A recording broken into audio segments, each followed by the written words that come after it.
having an online activity that they can work through at their own pace really helps with that, I think.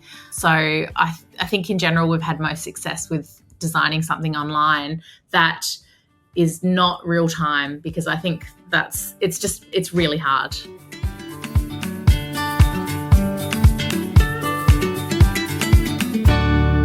My guest today is Linda Rust, who's the Manager of Global Learning at the University of Melbourne. And if you're not familiar with the Learning Abroad program at the Uni of Melbourne, it's probably one of the biggest, most sophisticated programs in the country.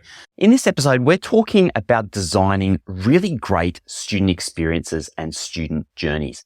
We do talk a fair bit about learning abroad because that's Linda's background. It's also my background in international education, but we're really using that as an example. And I'm sure everybody in international education, as you listen through this episode, you're going to hear examples that are going to be really applicable to you and your work. So we talk about things like how you can use digital tools, and very specifically the types of digital tools that you can use to create online learning experiences. So think about pre-departure or pre-arrival experiences for students and how we actually design that whole arc of a student experience.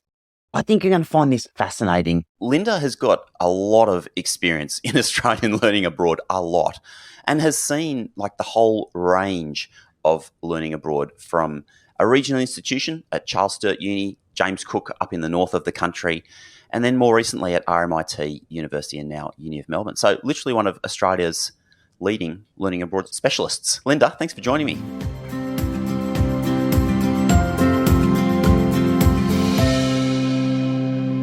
Having me, Rob. Awesome. Now, I really wanted to pick your brain because amongst all the amazing people we have in this industry, you're probably the most knowledgeable and the most experienced when it comes to really designing great student experiences. So that sort of flow, the student comes into a learning abroad program, pre-departure, they have their experience, they come back and have re-entry. Can you tell me a little bit about your philosophy when it comes to designing that kind of learning abroad journey? Philosophy is it has to kind of be the user experience first. I mean, the only reason we're really here is to get the students to experience a really transformative overseas program. And part of that is how they get there and how they return. And I think that universities can be really administratively heavy. They can be really hard to navigate. And we want to make it easier for the students, not harder. So I really think that it's all about understanding what really needs to be in the program and what really the students really need to complete, because I think sometimes staff can really want to throw the kitchen sink at students, the nitty-gritty, without thinking about how the students are going to interpret that. My philosophy has always been to deliver to the students exactly what they need to know when they need to know it, and not to kind of try and throw the whole thing at them first. So when designing, particularly when it comes to pre-departures, it's really been about what's the kind of value add for students. Why do they need to do this? You know, there's no point in getting them to do a whole bunch of activities if it's, you know, it's good to know, but it's not need to know. So it's about kind of getting the students to undertake these activities, but to make sure that they're actually getting something out of them. I think things can be quite often tick box exercise for universities, and we don't want students doing that. Students don't want to do that. They want to do something that's genuinely going to prepare them for going abroad. So the activities that I've tended to design are activities where students are really thinking about and reflecting on and preparing for their experience abroad. So that's kind of my philosophy. Yeah, I love it. And I mean, you've got, not only do you have a wealth of experience, but you've also done the formal training in this QUT's Grad Cert Innovative Learning Design, which was an online program. What did that teach you about, you know, designing these experiences for students, whether it's like pre-departure or course base or the entire journey? Yeah, I found the grad cert was really useful and interesting. I'd already done a bit of work with a learning designer, so it was actually really interesting to go out and get that qualification myself, particularly because a lot of the people I was studying with, well, I think all of them were actually teachers or academics. So I was kind of coming at it to understand it from a non-teaching background. So that was quite interesting. But I really found it useful in applying it to what I'm doing at work, because it really taught me how to design an activity or a program for students that really engages them, but is not administratively heavy and is really accessible for students. So yeah, it really helped me kind of evaluate what we were doing and to look at it from more of a best practice teaching perspective, because I think a lot of people in the industry really aren't teachers and don't generally come in with a teaching background. So we don't design these activities and programs really well. What were some of the key things that you would include or exclude when designing that kind of learning experience? Let's be concrete and say, let's say it's a pre-departure session and you want to improve a pre-departure session. So what sort of things would you include and what things would you exclude? You know, as I've done, I would definitely cut down on a lot of the health and safety and risk. I think we can be too prescriptive on that. And really, we're looking at students that are actually adults. It's more about equipping them in that area of it with the tools and the resources to help them learn themselves and empowering them to do that.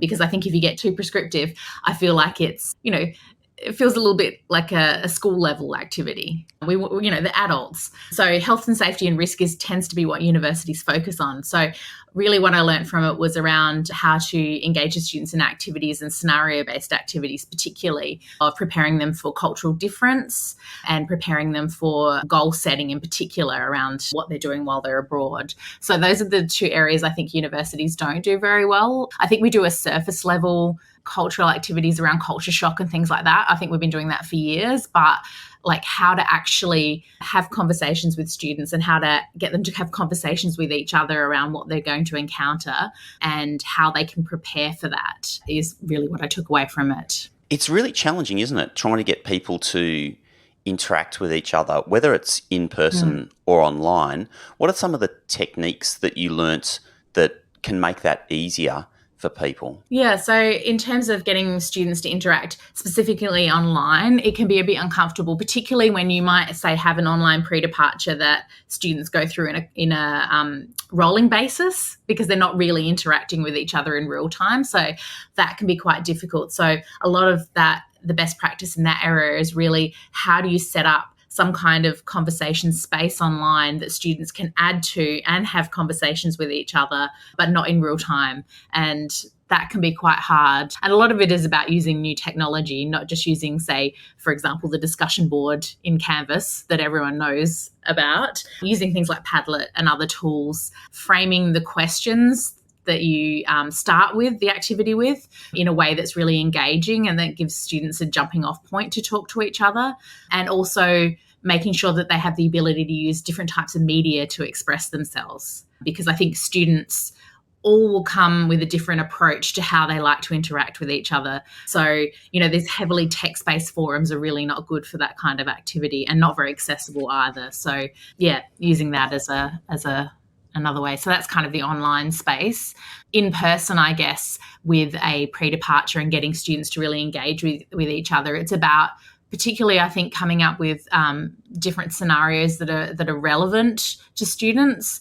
And it's really great to bring in return students or current inbound students into that discussion as well to help get the discussion going in student groups. Yeah, I find it's fascinating when you've got people in person and you're trying to get them to participate and share an increasing amount with each other. I remember seeing this great technique where, you got to start by getting people to make micro contributions, like raise your hand if you've travelled abroad before, hand goes up, and then, share with your neighbour. So like the favourite place you've been, and they share with the next person. And then eventually you're trying to get them to share more broadly, but they won't go from sharing nothing to sharing with, their life story with an entire group full of people if you haven't taken all those micro steps.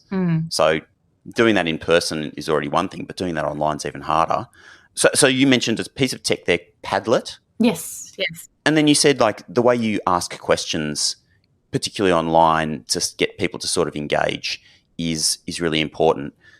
Can you give me an example of that, how you might frame a question well to encourage engagement? Well, I guess thinking about what students find interesting, the whole one where you like kind of frame the question around what is the one thing you want to get out of your global learning experience. It's not really very exciting to start with. So using things like, questions around share with us a picture, say, of one place you want to go to. It's when you start including this other forms of media, I think that the conversation can get really interesting, because a lot of people prefer to see an image and to start to kind of tease things out from that. So yeah, I think framing it around a picture, or getting them to share a gif of how they feel, for example, about going abroad, I think those are the things that start the conversation, because it definitely helps to bring a bit of humor into it as well. I think you've got to understand the audience you're talking to, and I've certainly seen enough talks about talking to Gen Z to understand that the way I view it as a Gen Xer is very different to the way that students engage with things now. So usually I try to start the conversation with posting an image or a GIF or something about the way they're feeling or thinking about their program as a starting point. That's so good. I love it. I mean, as soon as you start saying that, I'm starting to get interested, and I guess that's one of the things, isn't it? It's like often we go into write a document or design a pre-departure or something like that, and it's all about the transaction rather than thinking, how can we make this fun? How can we make this interesting? So it's almost like just flipping the mindset over and then trying to get through as much of the info you can while keeping it as engaging as possible. Does that sound right? Yes. Yeah. Yeah, awesome. And okay, what about other technology? So Padlet sounds like an interesting tool, but you're obviously very familiar with the sort of typical swag bag of tech tools that learning abroad teams have at their disposal. Which ones of those do you think are useful, and which ones should people tend to maybe avoid? Well, I think generally with the online space, I think most people use whatever there is their LMS at the university, which can be really limited. So I do think that it's really useful to look at all the plugins your university might have and explore those, because I think if you use it out of the box in the way that it's intended, it's not very interesting. So yeah, I can't think of any specific examples of other things that I've used that other unis would definitely have. But yeah, it's definitely about looking at what's out there that can bring in that kind of mixed media approach into your LMS, because otherwise it's a bit standard. I mean, if you're doing a real-time online pre-departure with students online, using a lot of those whiteboard activities that you can also add other media to is good. We've certainly used Miro and all those other, online versions of things. Like live question and answer and the data visualization. Yeah, a lot of those can be really useful. But also, I guess, it can be quite hard facilitating breakout rooms as well. But if they're done well, I think they can be really useful, because you can get that small group discussion going. It's not always a problem. I mean, I'm used to working now with very large scale student groups. So if you've got 400 students in an online group, it's very hard to have a proper discussion with them, I think. So sometimes those polls and things can be a really useful way of breaking it up and making it more engaging. Especially, I do think students like to see real-time other people's feedback and responses. That can be really valuable for them. And I've certainly designed some activities in online spaces where students can put their answer in and then see how other people have answered. I think that's really an aha moment sometimes for them to go, oh, it's not just me that feels this way, because I think it can be quite isolating for students having to do activities online and not getting that response from other students in the room. Absolutely. The breakout room, do you use them or do you tend to avoid? We do sometimes, but with the larger groups, it's really uncomfortable. You can't leave the students to do it themselves, to be self-directed, as much as I would like to be able to. You pop into a room and realise that everyone's got their camera off and no one's been talking to each other. So if you're going to do it, I really think you have to commit to having someone in each room to help facilitate the conversation. And so how do you decide what elements might be delivered online, what elements might be like static information on a document or in a document or on a website, and what information or elements you might deliver in person? Yes, I think a lot of the health and safety things can be fairly static, but I do recommend having some kind of activity that allows the students to kind of demonstrate that they understand and have learnt. And I don't think that should be a quiz. I think that's too easy, and I don't think it demonstrates the knowledge very well. I do think creating some kind of, opportunity for them to demonstrate it through, for example, creating a safety plan or something like that, which they can then take with them and have as a reference. That's better than doing a quiz, because they, once they've done the quiz, they can access it overseas, but they can't really access it offline, and it hasn't really helped them like plan out what they would do in the case of emergency. So something like that can be fairly static with an activity. Something like a lot around culture kind of needs to be activities based, I think. You can have information about it online and, watching videos and things is very useful, but I think having some scenario-based activities where they work it out with other students is better done in person if possible, or in a live online session. I think also a lot of the goal setting can be done individually by students, but I think that's a really important part of a pre-departure is, what are my personal goals, what are my academic goals, what are my professional goals, really teasing that out and getting students to understand how to set a goal properly, how to evaluate how it's working, how to check in with yourself and kind of go, am I changing my goals? Have I achieved what I wanted to? Are there new things that have kind of come out while I'm abroad?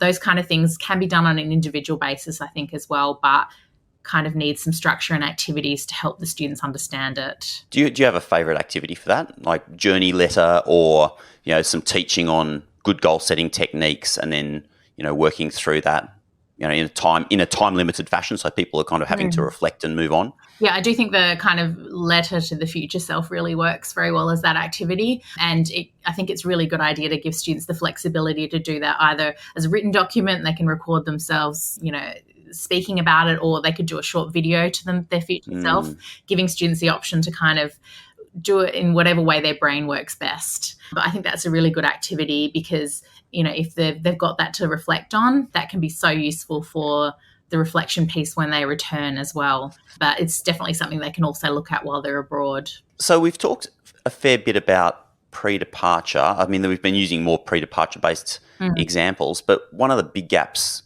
that we continue to have across Australian learning abroad is the whole re-entry experience.